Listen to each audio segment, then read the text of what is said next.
Heureux de vous retrouver pour ce nouvel épisode de Cultination. Nous avons déjà tous et toutes entendu parler d'hackers, de pirates informatiques. De manière générale, aucun problème ne se pose pour que ceux qui ont commis des actes illégaux soient sanctionnés par la loi. Mais comme vous le verrez dans cette vidéo, cet avis n'était pas partagé par tout le monde. Petit disclaimer, le but de cette vidéo est purement informative et vous trouverez toutes nos sources en description. Comme je disais, ceux qui commettent des actes illégaux sont condamnés par la justice, ce qui en général est apprécié dans notre société. Toutefois, les personnages dont nous allons parler aujourd'hui dérogent à la règle. Hamza Bendelaj et Alexander Panin sont deux hackers qui ont été un bon moment l'un des plus grands casse-têtes auxquels les enquêteurs du FBI ont été confrontés. Ils ont été une réelle menace et des pickpockets pour le système financier bancaire mondial. Mais pour comprendre l'histoire, il nous faut évidemment bien commencer par le commencement et bien détailler les faits. Apprenons à connaître les protagonistes de cet épisode d'abord. Alexander Andreevitch Panin. Le 5 janvier 2022, un prisonnier a été rapatrié vers la Russie. Il avait été libéré le 8 novembre 2021 après avoir purgé plus de 8 ans dans une prison du Mississippi et remis à la garde de l'immigration pour expulsion. Ce prisonnier, c'est Alexander Panin, le principal développeur de ce qu'on appelle un malware prolifique, une sorte de virus informatique qui se multipliait très vite à l'époque. Mais tout d'abord, qui est ce fameux personnage ? Connu dans la sphère souterraine d'internet qui est celui de l'hacking sous les pseudonymes Gribod-Moon et Aderman, Alexander Andreevitch, 27 ans, est originaire de Tver en Russie. Il a été reconnu comme l'un des développeurs de logiciels malveillants les plus éminents au monde. Son travail, SpyEye, a infecté 1,4 million d'ordinateurs dans le monde, dont une majorité aux États-Unis selon le FBI. Il a vendu le malware à plus de 150 clients qui l'ont utilisé pour leur propre cyberopération. L'un d'eux aurait gagné plus de 3 millions de dollars en 6 mois en volant des informations d'identification bancaire à l'aide de SpyEye. Il a développé SpyEye pour succéder au tristement célèbre malware Zeus qui a fait des ravages dans les institutions financières du monde entier depuis 2009. En novembre 2010, Panin aurait reçu le code source et les droits de vente de Zeus Devgeny Bogadjev, alias Slavik, et aurait incorporé de nombreux composants de Zeus dans SpyEye. Opérant depuis la Russie entre 2009 et 2011, Panin a conspiré avec d'autres personnes, dont un certain Hamza Bendelaj, pour développer, commercialiser et vendre diverses versions de SpyEye et des composants sur internet. A l'aide de son associé, Panin a annoncé et promu le logiciel malveillant SpyEye sur des forums criminels exclusifs en ligne, sur invitation uniquement, tels que darkcode.com, et d'autres forums criminels exclusifs basés en Russie. Il a ainsi permis à des cybercriminels de personnaliser leur achat pour inclure des méthodes sur mesure d'obtention des informations personnelles et financières des victimes, ainsi que des versions commercialisées qui ciblaient les informations d'institutions financières spécifiques, y compris les banques et les sociétés de cartes de crédit. Le malware SpyEye. Avant toute chose, qu'est-ce que concrètement SpyEye ? SpyEye est un logiciel malveillant, sophistiqué, conçu pour automatiser le vol d'informations financières, personnelles et confidentielles telles que les informations de comptes bancaires, en ligne, les données de cartes de crédit, les noms d'utilisateurs, les mots de passe et d'autres informations d'identification. Il infecte les ordinateurs de ses victimes en secret pour les contrôler à distance à l'aide de serveurs de commande et de contrôle. En accédant à distance à ces ordinateurs infectés, les criminels peuvent voler les informations personnelles et financières via diverses techniques telles que les injections web, les enregistreurs de frappe, les enregistreurs de crédit, écrémage de cartes qui permettent aux cybercriminels de modifier l'affichage des pages web dans le navigateur pour les encourager à divulguer des informations personnelles liées à leur propre compte financier. Les données volées, alors, sont transmises à des serveurs appelés C2 pour être utilisés pour voler de l'argent des comptes financiers des victimes. Il a par la suite évolué et s'attaquer aussi aux utilisateurs mobiles d'Android avec une nouvelle variante appelée Spitmo. Cette version du malware intercepte les SMS censés sécuriser les transactions financières comme les achats en ligne. Le nouveau malware ne peut fonctionner que si l'ordinateur de la victime est déjà infecté par SpyEye, qui corrompt le navigateur internet lors d'un achat en ligne et suggère l'installation d'un patch Android Spitmo pour sécuriser la transaction financière. Lorsque l'utilisateur accepte la requête, le malware mobile s'installe sur le smartphone et intercepte tous les SMS reçus, qui sont encore une fois envoyés au centre de contrôle des cybercriminels pour effectuer des retraits et des transferts d'argent en ligne à partir du compte de la victime. Après le fameux Zeus dont nous avons parlé précédemment, SpyEye était le premier malware bancaire majeur de 2010 à 2012 jusqu'à son démantèlement. Et pour atteindre cet objectif, il a fallu débusquer les coupables qui n'étaient pas encore clairement identifiés à part le pseudo de Panin. Traque et arrestation. Gribod-Moon, qui est, je vous rappelle, le pseudo de Panine, était donc clairement recherché par le FBI. Mais pas seulement par le FBI. L'enquête, qui a duré 3 longues années, a impliqué des sociétés privées telles que Microsoft et une société de sécurité japonaise, Trend Micro. Loïc Guézo, expert en cybersécurité chez Trend Micro, explique que SpyEye est apparu pour la première fois sur leur radar en septembre 2010, lorsqu'un de leurs clients a été infecté. Le logiciel malveillant était certes connu depuis 2009, mais il a pris de l'ampleur en 2010. Le logiciel apparaissait dans un nombre croissant du pays, pas seulement en Russie, et il avait aussi l'émergence de nouvelles variantes de SpyEye. Cela les a encore plus alertés. En effet, c'est un indicateur important car cela signifie généralement que les organisations criminelles demandent aux créateurs de virus de développer une version pour des opérations spécifiques qui, dans le cas d'espèce, devaient sans nul doute avoir rapport avec le vol informatique de données bancaires. Trend Micro et les autres structures impliquées ont alors intensifié leurs efforts. Dans le cas de la société japonaise, le dossier SpyEye a été remis à une cellule spéciale, le Forward Looking Threat Research, FTR. Il s'agit d'une équipe d'une trentaine de personnes dispersées dans le monde, agissant comme des agents infiltrés, ayant accès à des forums et des sites web où la communauté des pirates informatiques échange des informations, vend et achète des kits de logiciels malveillants, prêts à l'emploi, etc.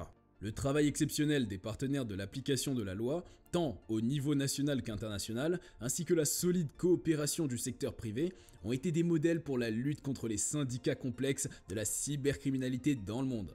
En particulier, le FBI a mené une enquête réussie contre SpyEye grâce à une coopération sans précédent avec l'industrie privée et 26 agences internationales d'application de la loi. Cette enquête a démontré que les frontières internationales n'offrent plus de refuge aux cybercriminels. Des agences internationales telles que la National Crime Agency du Royaume-Uni, la police royale thaïlandaise, la police nationale des Pays-Bas, National High Tech Crime Unit, le Departamento Nacional de Investigaciones, le département de la cybercriminalité de l'Agence d'État pour la sécurité nationale de Bulgarie et la police fédérale fournie australienne ont une assistance tout au long de l'enquête.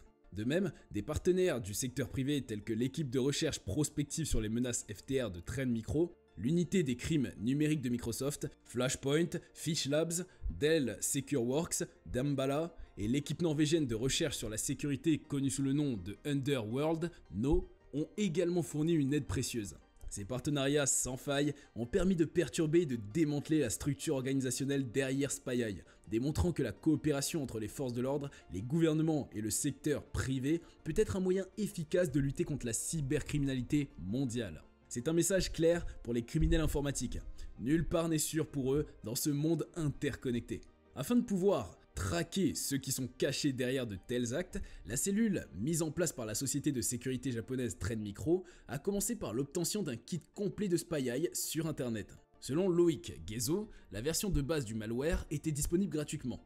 Il a ensuite infecté un ordinateur de test avec le virus pour essayer de comprendre ce qui se passait. Puisque de tels logiciels récupèrent des informations qui doivent ensuite être communiquées aux cybercriminels, l'objectif était de tracer le chemin vers le serveur où les données volées ont été transférées. Ceci a été réalisé avant la fin de 2010. L'équipe de Trend Micro a pu localiser un serveur hébergé légalement au Belize nommé Lloyd DSTSB, qui servait de tour de contrôle pour plusieurs ordinateurs infectés par SpyEye. C'était un peu comme découvrir la salle du trésor. Malgré les pare-feux et autres protections installées, Trend Micro a réussi à trouver des emails, des identifiants et des mots de passe qui leur permettaient de poursuivre leurs recherches. Un nouveau nom, ou plutôt un pseudonyme, ressortait de ce tirage, BX1. Ce sont toutes ces informations que la société japonaise a présentées lors d'une réunion avec le FBI début 2011. C'est alors que la coopération entre l'agence américaine et diverses sociétés privées a commencé dans le but de démasquer Gribodemont et BX1. Trend Micro avait BX1 en ligne de mire. Identifier Gribodemont était plus compliqué.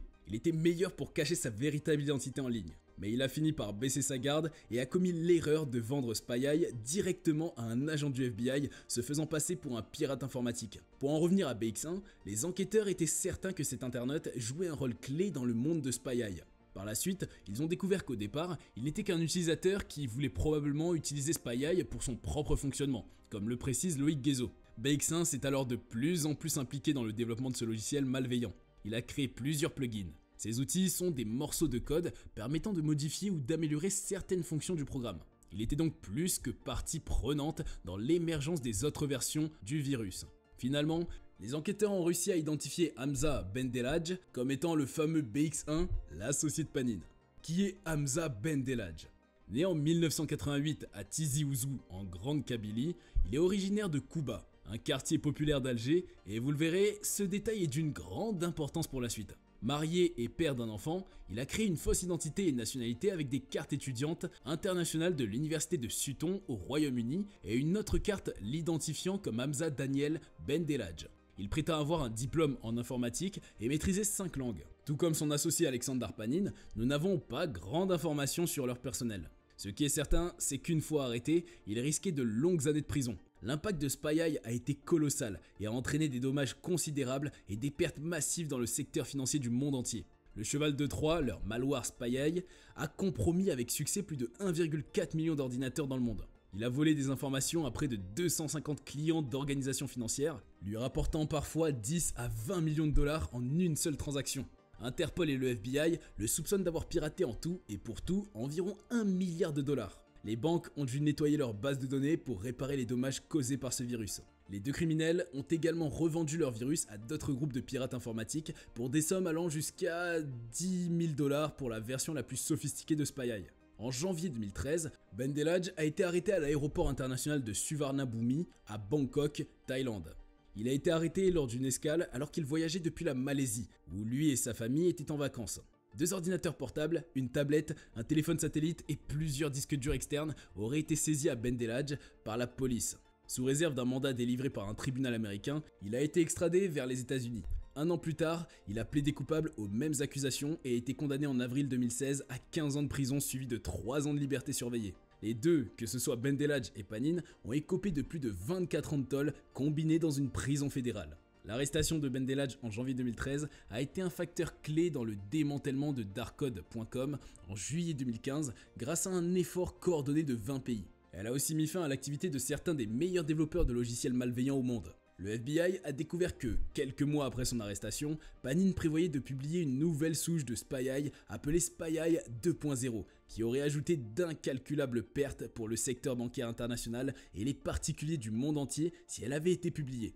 Hamza, un héros ? Un fait intéressant sur Bendelaj est que, bien que menotté, il est apparu à la télévision avec un sourire radieux, ce qui lui a valu le surnom de Hacker Kiri. Le visage souriant d'Hamza Bendelaj contraste fortement avec le stéréotype de l'hacker en tant que personnage au visage de pierre caché dans l'ombre. Son sourire photogénique a fourni à la presse internationale une image intrigante. Un sympathique hacker accusé de délits technologiques sophistiqués. Selon Haki, vous demandez, Bendelaj était un cerveau du cybercrime, un fanfaron, un Robin des Bois numériques ou un jeune homme talentueux qui a repoussé les limites. D'autant plus que, considéré comme l'un des 10 meilleurs cybercriminels par le FBI, son arrestation a suscité des réactions sur les médias sociaux, plusieurs groupes de soutien ayant été créés sur Facebook. Certains utilisateurs ont exprimé des regrets à l'idée qu'il soit emprisonné, louant plutôt son génie.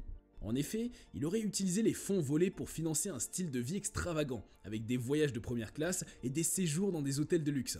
Et dans le même temps, Hamza aurait utilisé une partie de cet argent pour financer des ONG en Afrique et fait don de plus de 280 millions de dollars à des organisations humanitaires palestiniennes.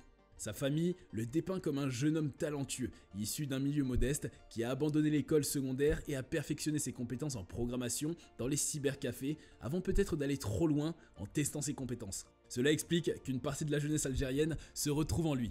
De plus, son attitude enjouée a fait écho dans son Algérie natale, à l'histoire de Larbi Ben Mehdi, un héros de la guerre d'indépendance de l'Algérie, qui affichait le même visage espiègle sur des photos de lui. Les internautes l'ont élevé au rang de Robin des Bois, lui attribuant le piratage des sites du ministère européen des Affaires étrangères pour obtenir des visas de voyage pour les jeunes Algériens, même si aucune preuve n'a jamais pu être mise à jour. D'autres estiment qu'il aurait pu utiliser ses talents pour servir le gouvernement algérien plutôt que de les mettre au service de ses cyberattaques. Bien que ce dernier semble désintéressé malgré l'énorme potentiel du hacker, sa plus grande réussite, selon les spécialistes, a été de prendre le contrôle du site internet du gouvernement israélien et de divulguer des informations classifiées top secret à la résistance palestinienne. Au vu des faiblesses techniques, les services secrets israéliens ont promis d'intervenir en faveur du pirate informatique auprès des autorités américaines s'il acceptait de travailler pour Israël. Il a catégoriquement décliné l'offre et a préféré être condamné par la justice américaine. Et c'est ici que s'achève le récit des mystérieux concepteurs de SpyEye. N'hésitez pas à me faire savoir en commentaire votre avis sur cette histoire et surtout à liker et à vous abonner si vous avez apprécié la vidéo. A bientôt pour de nouvelles vidéos sur Cultination.